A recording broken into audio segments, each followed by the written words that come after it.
নমস্কার বন্ধুরা, আপনারা আশা করি ভালো আছেন, সুস্থ আছেন। তো আজকে আমি যাচ্ছি 07522 হলদিবাড়ি থেকে শিলিগুড়ি জংশন। আজকে হচ্ছে ডিসেম্বরের 27 তারিখ।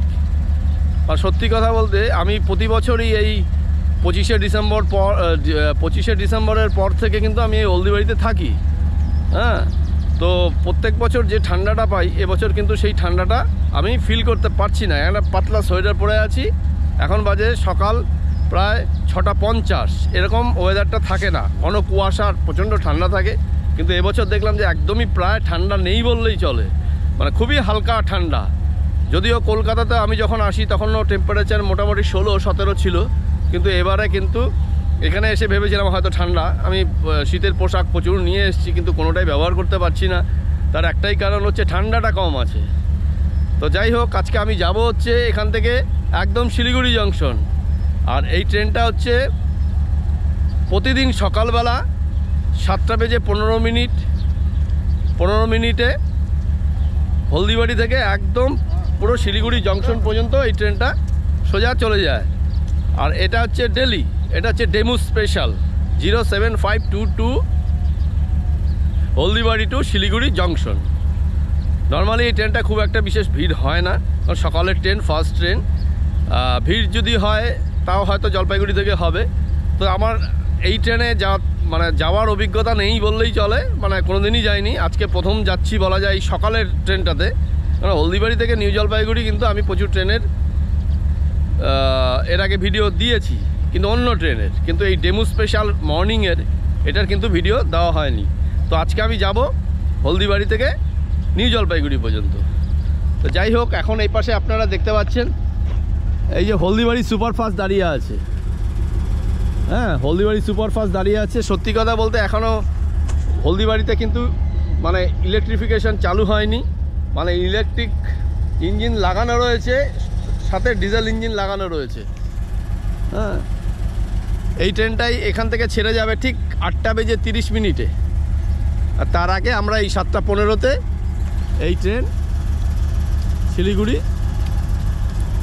জংশনের দিকে যাবে এই ট্রেনটা। তবে সকালবেলা কিন্তু এই ট্রেনটাতে প্রচুর পরিমাণে সবজি, শাকসবজি হলদিবাড়ি থেকে একদম শিলিগুড়ি শহরের দিকে যায়। কারণ এখানে প্রচুর সবজি নিয়ে কিন্তু মানুষ, যারা চাষি আছে তারা সবজি নিয়ে একদম শিলিগুড়ি যাবে। আর এই হচ্ছে হলদিবাড়ি সুপারফাস্ট দাঁড়িয়ে আছে, দেখতে পাচ্ছেন। এই হচ্ছে হলদিবাড়ি সুপারফাস্ট।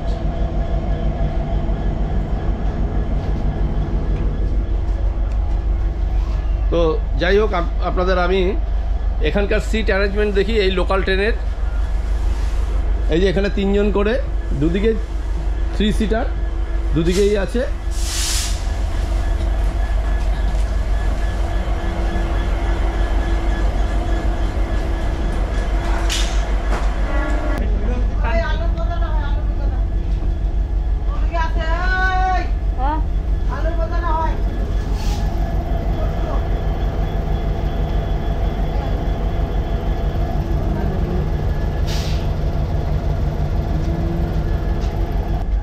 এই ট্রেনে টোটাল হচ্ছে আমাদের এই শিলিগুড়ি জংশন যেতে আমরা টোটাল হচ্ছে প্রায় অ্যাপ্রক্স 63 কিলোমিটার জার্নি করব এই লোকাল ট্রেনে। তো এখান থেকে আমাদের ফার্স্ট স্টপেজ হচ্ছে কাশিয়াবাড়ির পরে খুব সম্ভবত মণ্ডলঘাট, তারপরে কাদোবাড়ি হল্ট, তারপরে জলপাইগুড়ির পরে মোহিতনগর, তারপরে রানীনগরের পরে বেলাখোপা, তারপরে আমবাড়ি ফালাকাটা, তারপর নিউ জলপাইগুড়ি, তারপরে হচ্ছে শিলিগুড়ি জংশন। তো আজকে আমি ওই শিলিগুড়ি জংশন পর্যন্ত যাব। আর এই ট্রেনটার মানে টোটাল হলদিবাড়ি থেকে শিলিগুড়ি জংশন পর্যন্তই যায় ট্রেনটা। এখন ঠিক 7:15 ঠিক 7:15 আমাদের ট্রেন কিন্তু ছেড়ে দিল।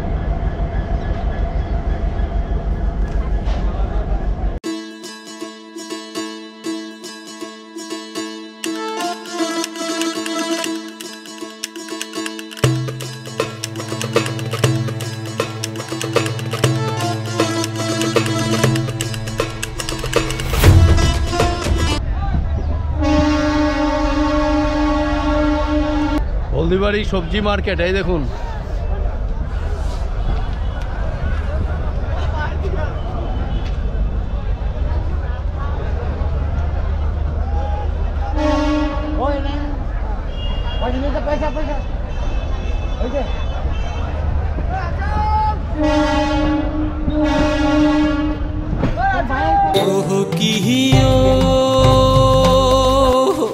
বন্ধু কা জুল ভ্রমরারে।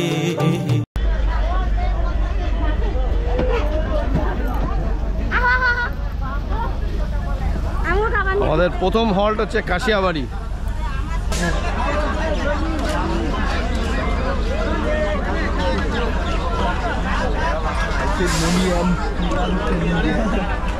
তো চলে এলাম কাশিয়াবাড়ি, আমাদের ফার্স্ট হল্ট। এর পরবর্তী হল্ট হচ্ছে আমাদের মণ্ডলঘাট, তাই তো? আমরা চলে এলাম হচ্ছে মণ্ডলঘাট। দেখি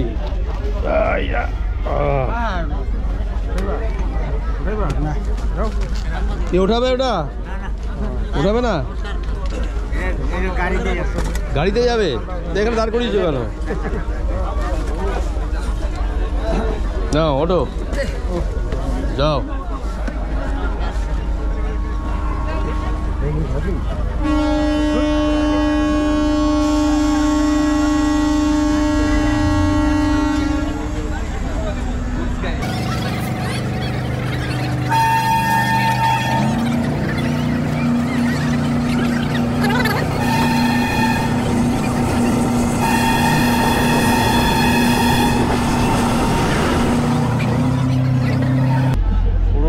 এই ট্রেনটাতে পুরোই হচ্ছে সবজি নিয়ে যাচ্ছে সবাই, মানে ম্যাক্সিমামই হচ্ছে সবজি। যেখানেই থামছে সেখানেই সবজি উঠছে, সবই পাবেন এখানে।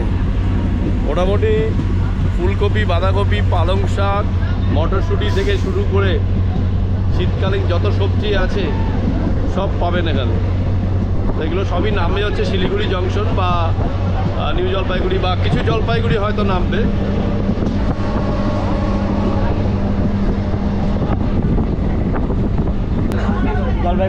জলপাইগুড়ি নামবে, সব নেমে যাবে না? কয়টা নামবে? এগুলো যাবে শিলিগুড়ি। এগুলো শিলিগুড়ি, আমার এটা যাবে জলপাইগুড়ি। এটা জলপাইগুড়ি যাবে, মানে ম্যাক্সিমাম হচ্ছে সবজি যা যাচ্ছে সব জলপাইগুড়ি আর হচ্ছে শিলিগুড়ি। তা আমাদের পরবর্তী হল্ট হচ্ছে জলপাইগুড়ি।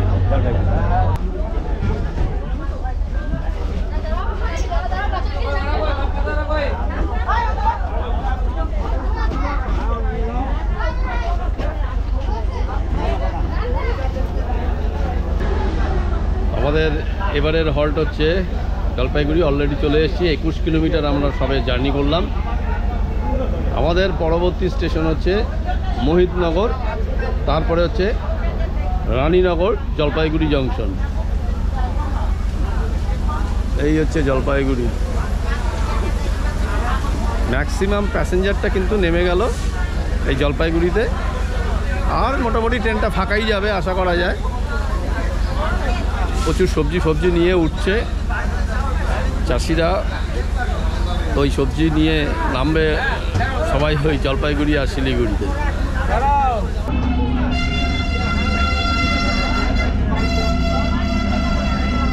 ঠিক 7:50 আমাদের জলপাইগুড়ি স্টেশন থেকে ট্রেনটা ছাড়লো।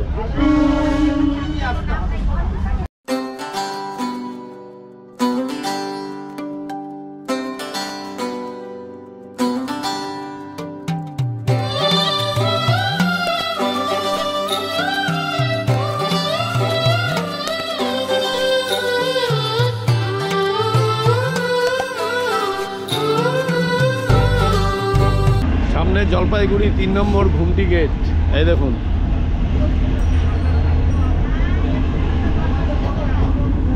এটা হচ্ছে 3 নম্বর ঘুমটি।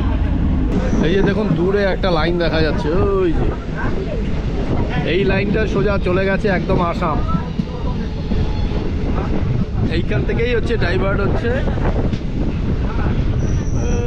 ঘুরে।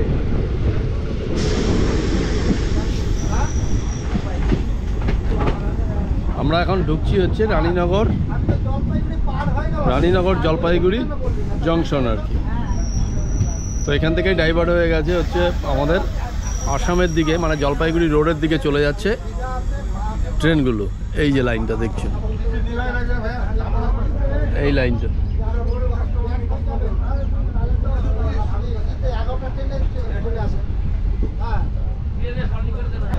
ঠিক 8টা বেজে 5 মিনিটে আমরা চলে এলাম হচ্ছে রানীনগর জলপাইগুড়ি। ট্রেনের হর্ন দিয়ে দিয়েছে, এখনই ছাড়বে ট্রেন।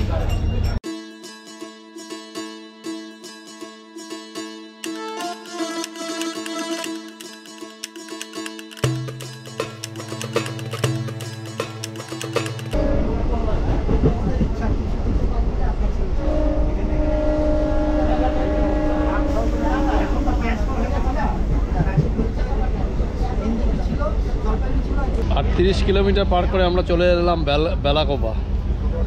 তো জানেন যে বেলাকোপা কিন্তু এখানে চমচম খুব বিখ্যাত। আমাদের যেমন বর্ধমানের মিহিদানা, সীতাভোগ, শক্তিগড়ের ল্যাংচা, ঠিক এরকমই বেলাকোপাতে চমচম কিন্তু খুব বিখ্যাত। তো যাই হোক, আমাদের পরবর্তী স্টেশন হচ্ছে আমবাড়ি ফালাকাটা, তারপরে নিউ জলপাইগুড়ি, তারপরে শিলিগুড়ি টাউন, তারপরে হচ্ছে শিলিগুড়ি জংশন। ওহ কিহিও বন্ধু কাজল ভ্রম। 56 কিলোমিটার পার করে আমরা চলে এলাম হচ্ছে নিউ জলপাইগুড়ি। পরবর্তী স্টেশন হচ্ছে আমাদের শিলিগুড়ি জংশন। এই হচ্ছে নিউ জলপাইগুড়ি।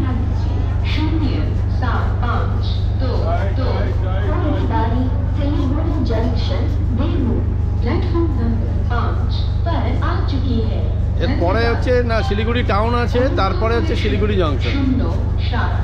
এই হচ্ছে আমাদের ট্রেন।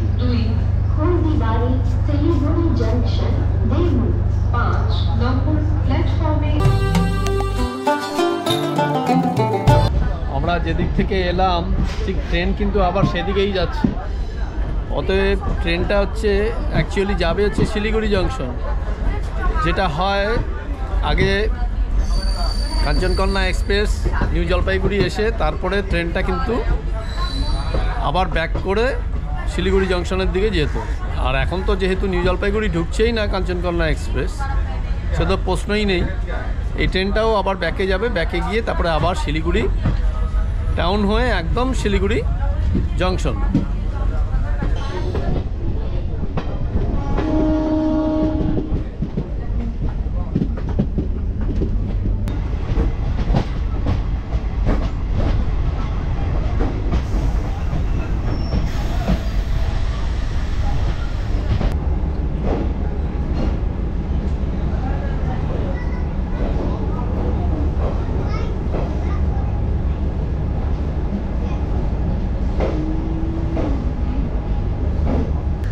তো ফাইনালি চলে এলাম হচ্ছে শিলিগুড়ি জংশন। তো এখান থেকে আজকে আপনাদের আমি দেখাবো এই শিলিগুড়ি জংশন থেকে আপনারা যারা দার্জিলিং যাবেন বা কাশিয়াং, কালিম্পং যেখানেই যান, আপনারা এই শিলিগুড়ি জংশন থেকে সমস্ত গাড়ি কিন্তু পেয়ে যাবেন। মোটামুটি সব গাড়ি এই শিলিগুড়ি জংশন থেকেই পাওয়া যায়। এবং তেঞ্জিং নোরকে বাস স্ট্যান্ড এবং আমাদের কলকাতার যে ভলভো বাসগুলো ছাড়ে বা কলকাতার ধর্মতলা যাবার যে বাস, সেগুলো এখান থেকে পাওয়া যাবে। তো আপনাদের আমি সেটাও দেখাবো। এই হচ্ছে শিলিগুড়ি জংশন।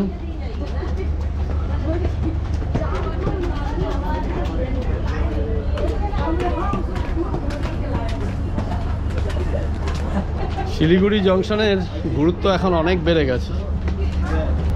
এখনো কাঞ্চনকন্যা ঢোকেনি।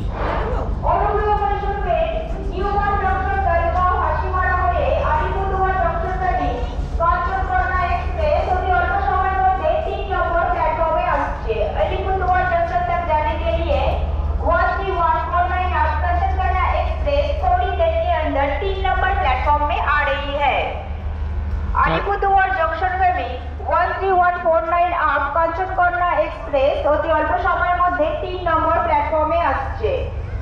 কাঞ্চনকন্যা ঢুকছে। कांचनकन्या एक्सप्रेस थोड़ी देर के अंदर 3 नंबर प्लेटफॉर्म पे आ रही है।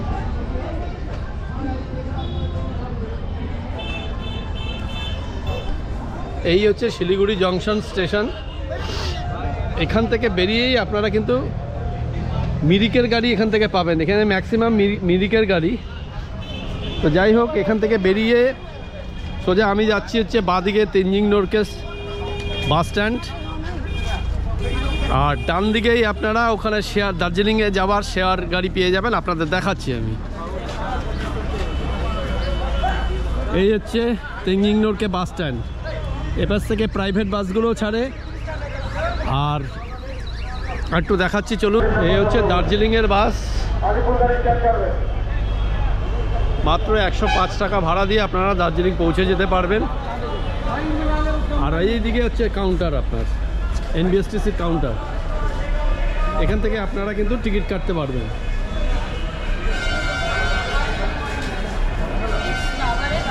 এই হচ্ছে টিকিট কাউন্টার আপনার এনবিএসটিসি। আচ্ছা, দার্জিলিং যেতে মোটামুটি বাসে কতক্ষণ সময় লাগে? 3.5 ঘন্টা অ্যাকচুয়ালি।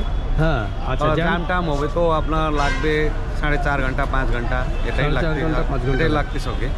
আচ্ছা আচ্ছা, যাই হোক, বাসে কিন্তু ভাড়াটা যথেষ্ট কম এবং 105 টাকায় আপনারা পৌঁছে যাবেন একদম দার্জিলিং, খুবই কম ভাড়া। গভর্নমেন্ট রেট আছে তো, 5 টাকা খালি দাদা। 105 টাকা, তো 105 টাকায় আপনারা দিব্যি দার্জিলিংয়ে পৌঁছে যাবে। জ্যাম হলে সেটা কিছু করার নেই।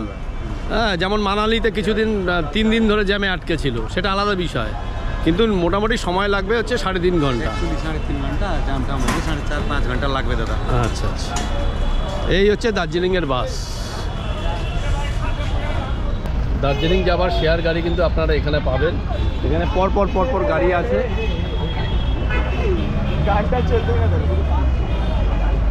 একদম দার্জিলিং, এখানে প্রচুর গাড়ি আছে, প্রচুর গাড়ি।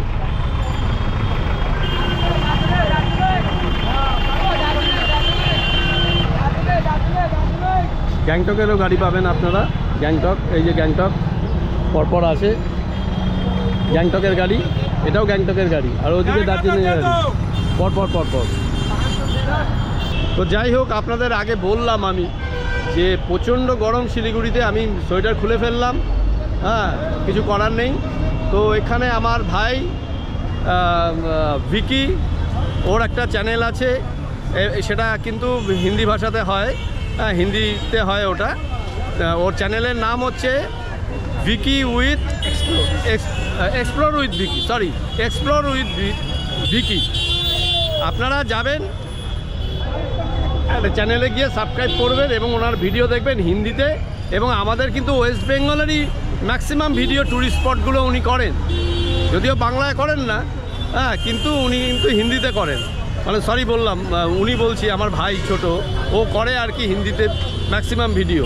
তো এই আমাদেরই ওই মিরিক, তারপরে দার্জিলিং, গ্যাংটক, উত্তরবঙ্গের যত ট্যুরিস্ট স্পট আছে সেগুলো সব জায়গাতেই, সবগুলোই আপনারা কিন্তু এখান থেকে ইনফরমেশন পেয়ে যাবেন। আমি একটা ভিডিও দেখেছি রিসেন্টলি ডুয়ার্সের একটা রিসর্টের, যাই হোক, ওখান থেকে একটা অভিজ্ঞতা পেয়ে গেলাম। আপনারা দেখবেন ওনার চ্যানেলে গিয়ে যে একটা জঘন্যতম একটা রিসর্ট, খুব বাজে ব্যবহার, এরকম একটা দেখেছি। তো যাই হোক, আজকের মতো ভিডিওটা এখানেই শেষ করছি, আবার দেখা হবে আপনাদের সঙ্গে আগামী ভিডিওতে। ও, আরেকজন আছে, এইটা ভাই, এক ভাইকে দেখালাম, এ হচ্ছে মানে কন্টেন্ট ক্রিয়েটার, আর এই ভাই সঙ্গে এসছে ভিকির কাকার ছেলে, হ্যাঁ, বিক্রম, ওর নাম হচ্ছে বিক্রম, এ কিন্তু ইউটিউবার হলো আমার ভাই। যাই হোক, আবার দেখা হবে আপনাদের সঙ্গে পরবর্তী ভিডিওতে।